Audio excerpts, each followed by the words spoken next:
Welcome to the We're Good podcast, where we are celebrating the everyday brilliance of people working toward a more positive world. If you're looking for the good that's taking place around you, you've come to the right place. Military veterans, their spouses, and their families serve our country through deployments, dedication, and sometimes 20-plus moves in 25 years of marriage. But when they leave the service, how do they re-enter civilian life? Today, you'll see how Dog Tag Bakery in Washington, D.C. is working to serve those who have served America through a business skills program where purpose baked in is much more than a tagline. It's a mission. Let's meet the people at Dog Tag Bakery today on the We're Good podcast. Welcome to the We're Good podcast. I'm Lee Ann Necessary Brownlee, your host, and we are excited today to be here on location at Dog Tag Bakery in the Washington, D.C., Georgetown area. And I'm so excited to be joined by these two wonderful ladies who are going to tell us all about this great place. So Hillary Richonne is the communications director here at Dog Tag. Welcome. Thank you. And Nerissa Alford, who is a U.S. military Air Force spouse. And we appreciate you being here with us. Thank you so much. It's a great community, so I'm happy and very excited to talk about it. This is a wonderful place. We are sitting here, and right behind me are some amazing dog tags, lots of dog tags that are hanging. But for our audience, they might know a little bit about what a dog tag is. But what is the symbolism behind the dog tag and the purpose and the mission that goes to the Dog Tag Bakery, Hillary? So we're called Dog Tag because we serve all military branches, and the dog tag is something that is common to all of them. We also serve military spouses and caregivers. So there's something inclusive about this very tangible piece of like, you belong to this community. And that's what we wanted when you walk into this bakery. The chandelier of it is modeled off of a Vietnam memorial that was in Chicago. This is a much smaller version. But if you look at the chandelier itself, you'll notice most of them are blank. And the ones with names on them are actually the names of our alumni. So when you finish the Dog Tag Fellowship, you are officially stamped and added to our community. So the names keep growing. I love that. You will say that there is no one who can speak to the Dog Tag mission better than the alumni. And Nerissa, you are that. You were a fellow here and you are off doing great things now.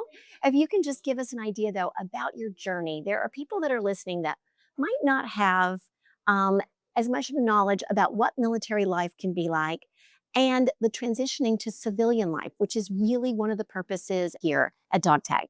When we had moved back to the States, I knew that my husband was retiring, and I was thinking, what am I going to do with myself?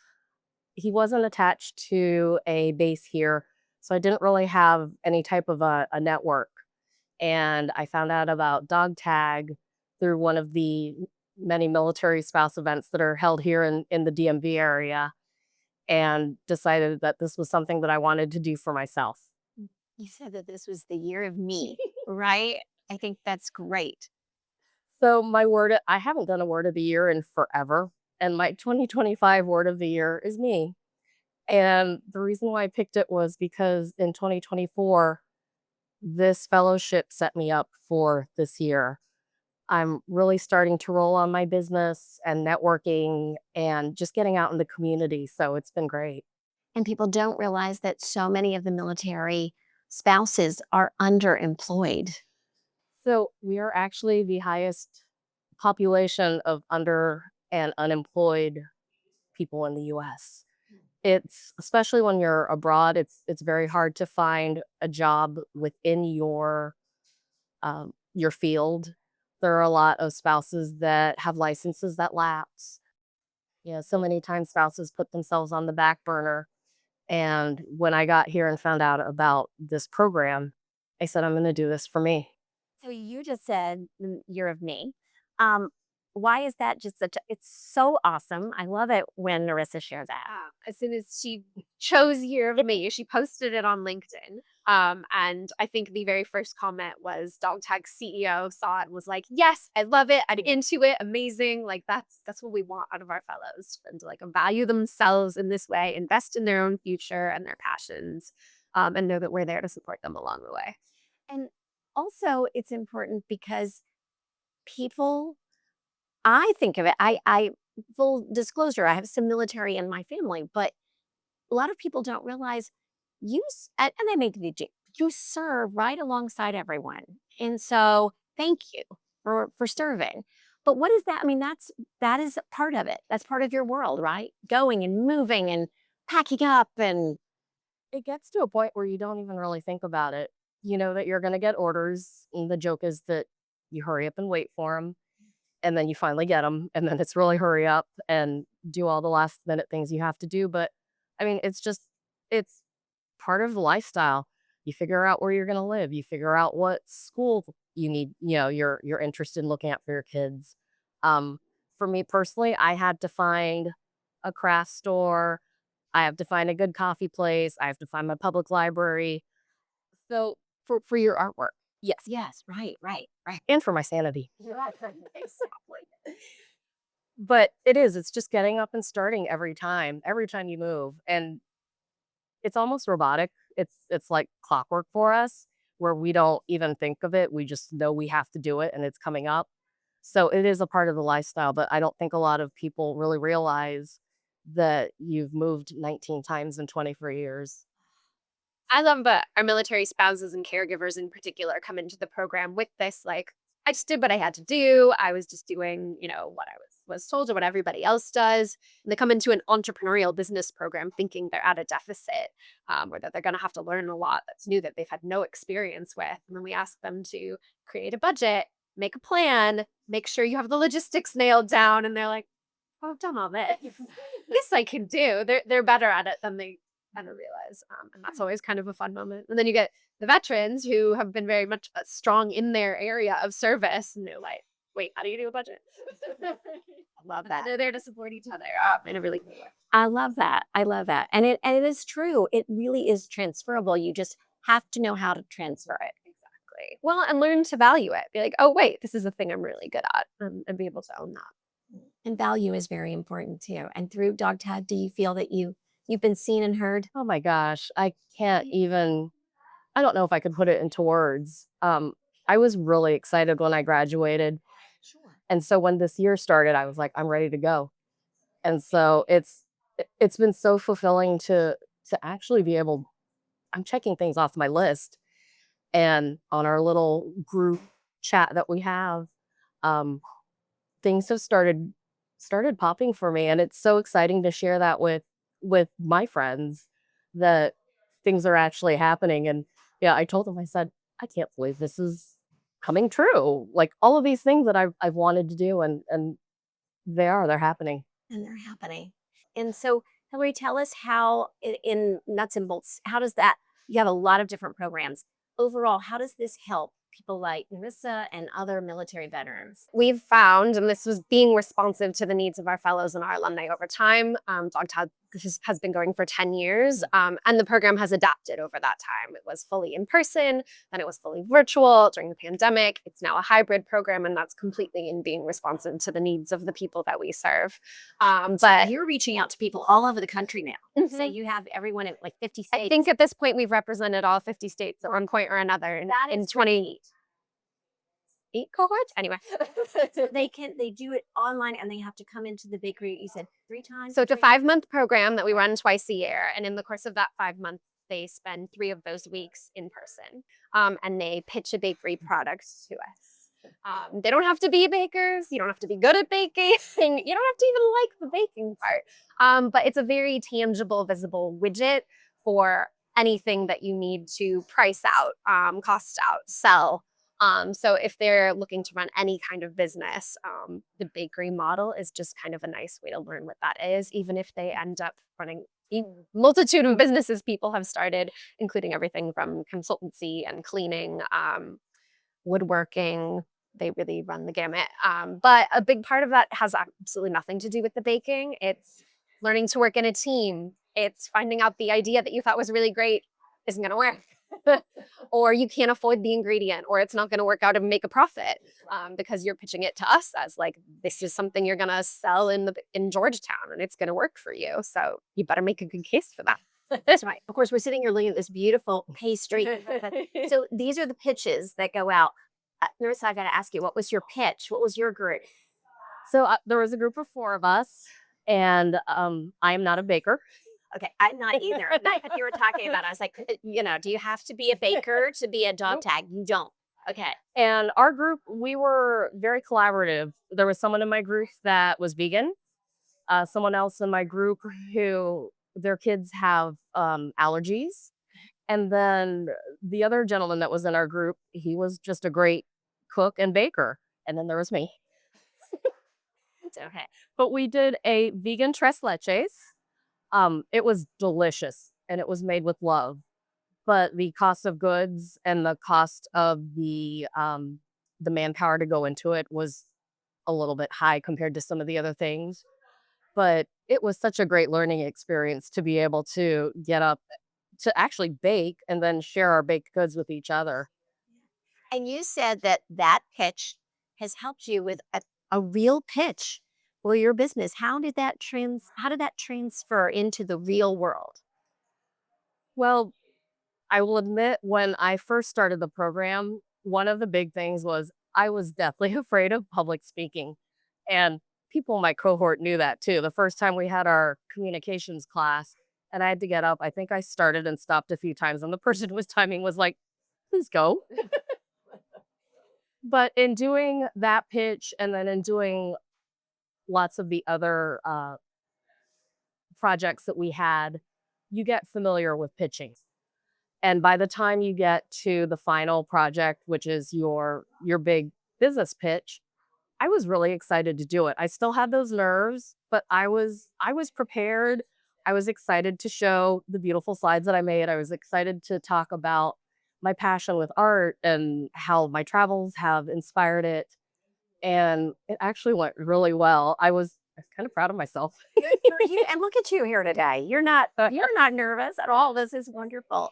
And it's these kinds of skills that Dog Tag is giving and sharing. Yeah. And in a way giving back, because these are our military. They've given everything and years of service. Thank you.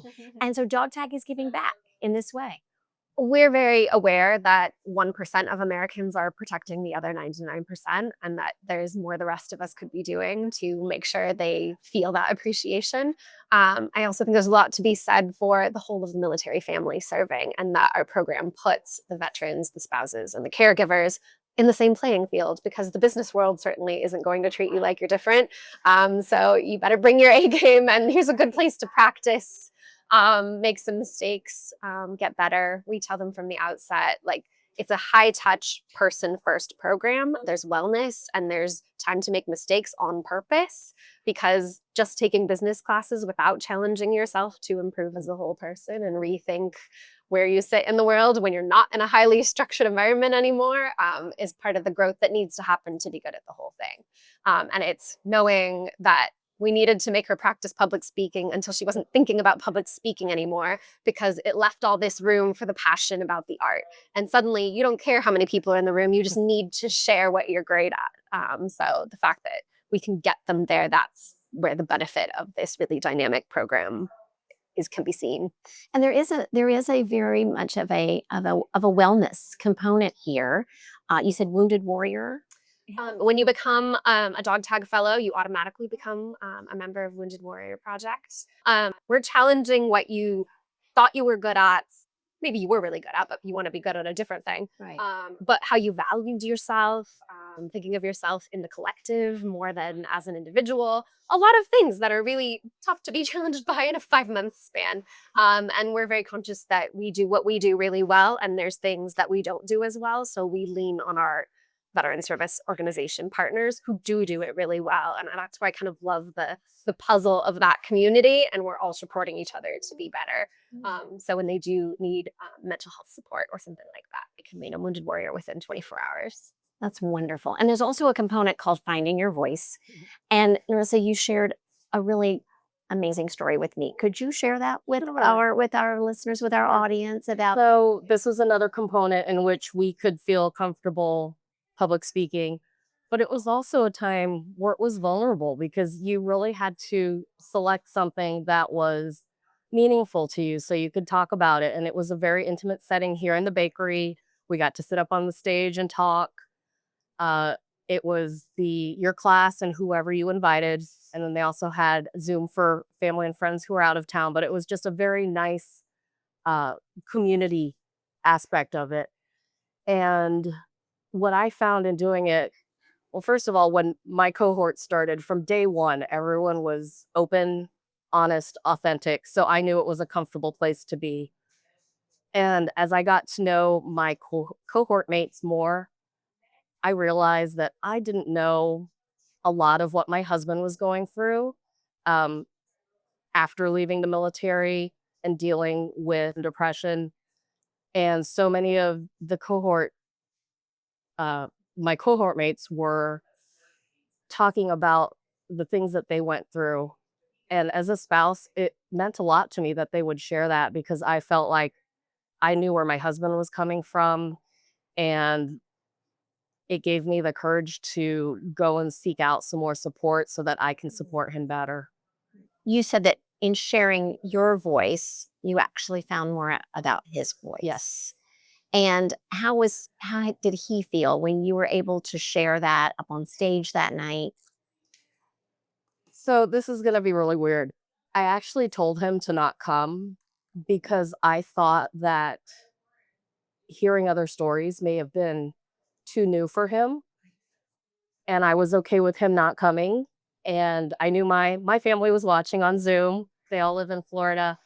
And my classmates were there for me. They were there cheering me on. And I looked out into the audience and everyone was smiling. So it was something that meant a lot to me.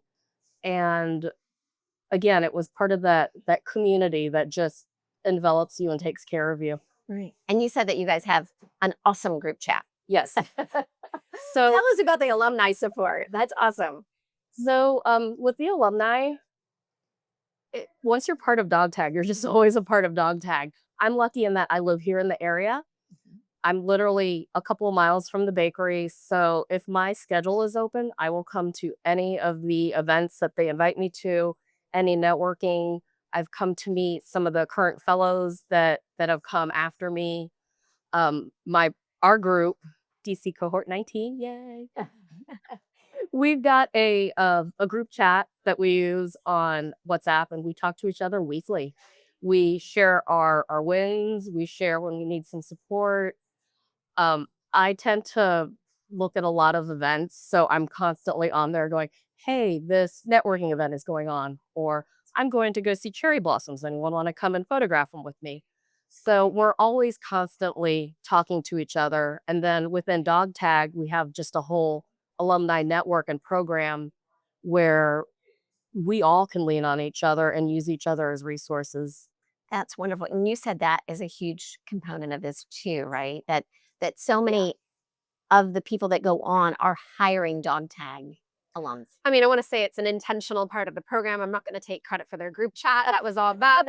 We hope that happens, but not mandated by the program. No, it just happened, which is even better, right? But you're losing the military community of like, this is your group now, and these are the people you lean on. You retire or move away or leave in whatever way happens.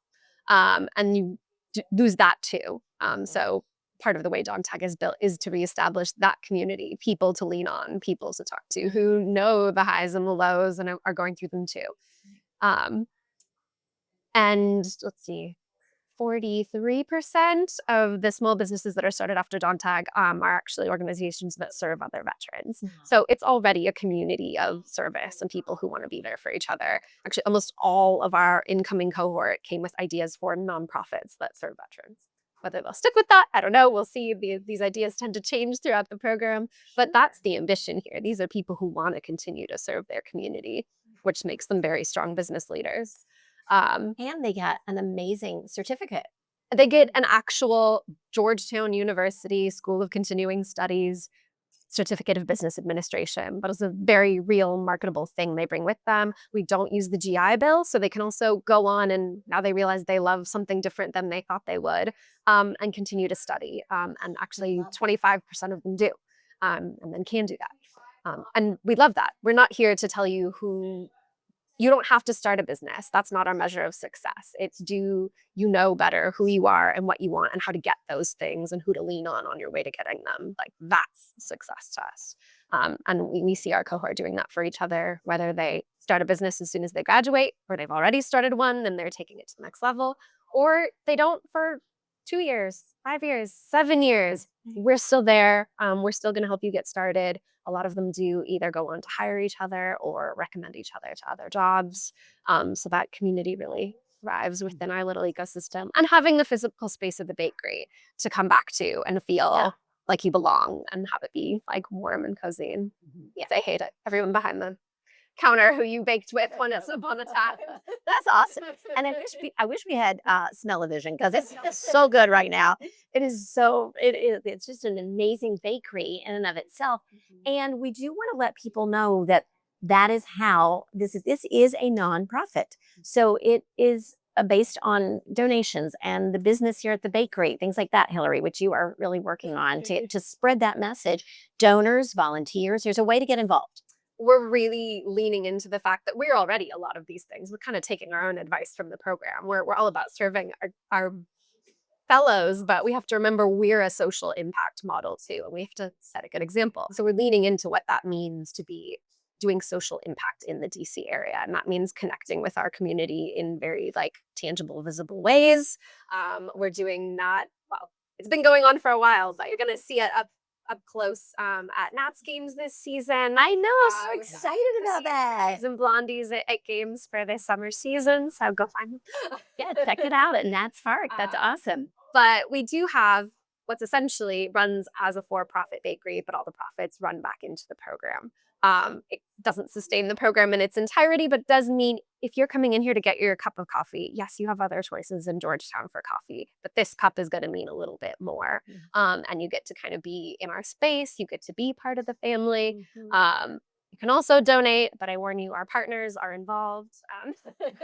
We tend to ask them to volunteer. So you're helping us pack holiday boxes at the end of every year, or participating in resume review with our fellows, or hearing their pitches and giving them feedback.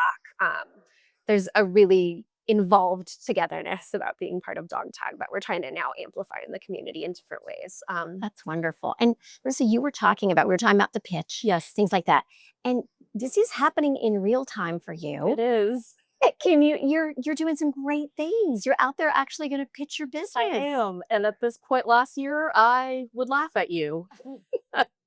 So I let the Dog Tag family know, and at some of the networking events that I've been in person, I've seen some of our partners who I've had the chance to work with in the past and mentioned to them, hey, I'm actually really pitching.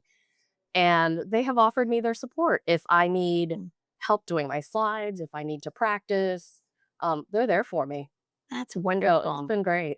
Have you heard from some others? Obviously, you have the group chat going. Have you heard from others how this has impacted them? Could you share that? They're not with us today, but could you share how maybe a story that you've heard and how somebody might have been impacted? So I'm going to tell the story about our alumni, Anne. I met her when I was interviewing here, and she shows up to everything as well. She's an amazing speaker and writer. And when she came here, she had a plan. She was going to start a farm and harvest honey and have a bakery. And with the physical sickness that she has, she cannot work in a bakery. And so they had a real talk with her. They sat her down and said, this isn't going to work out. You're struggling here in the bakery, but this is what you're great at. You're a good listener. You're an amazing writer. And she actually ended up pivoting and pitching with a fellow cohort member. But now she's writing, and she's doing so many great things with some other nonprofits here in the DC area. And she's been an inspiration. So when I first met her, I kept thinking to myself, if I make it on here, I need to just talk with her. And she's been amazing. That's wonderful. So many stories like that, I'm sure. And a lot of they came in with one idea and they left doing something else in all the best ways. Right. I mean, and recited a poem at the White House last year. And like she's speaking and writing, and she's volunteering at Walter Reed. She helps fellow veterans with their medical board process, as well as just teaching writing classes, helping them learn to tell their own story. So there's very much a ripple effect with the Dog Tag program. It really is a ripple effect. And if somebody were to peel back the curtain and on Dog Tag and say, this is what you get, this is what you might not see online, this is what you might not see in the bakery or at the ballpark when you're buying something, what would that be? The behind the curtain part of Dog Tag is words like family and community and love that you can use the words all day, but until you're here and you feel it or you've been through it, like it's the real beating heart of what Dog Tag is. Like that's what this program is. I have a behind the curtain story about them. Tell us. So this is a perfect way to finish out this wonderful segment. When we came for one of our in-person weeks, well, actually, I did a run through because I have the worst sense of direction. And I got here, and a couple of people were like, "You look familiar." And it was the Friday before we started. I was like, "How do you know me?" Oh. So when we came and did the in-person, there was a board in the back for all of the staff, and it had pictures of all of the current cohort members. And the fact that they had pictures of us and they kind of knew some of us and our stories was really touching. Yeah. To really know that you are welcomed here and you're wanted here, and that the work that they're doing is important to help us. And it belongs to you. It belongs to you. What a wonderful way to finish up an amazing story about Dog Tag and what it means to this community and what it means to the military community. And there's plenty of ways to get involved. It's on the website, I would imagine. Also, if you want to apply to be a fellow, right? Applications just closed for the summer cohort, but they will open again this July for the cohort starting in January. That's wonderful. Well, thank you all so much. And of course, we are going to have more about a Dog Tag. I will have your website linked to ours, which is we'regood.net. We hope that everyone is able to join us for this wonderful segment, and also on our website, we'regood.net, because of course, we're good and you're good, and we can all make a difference.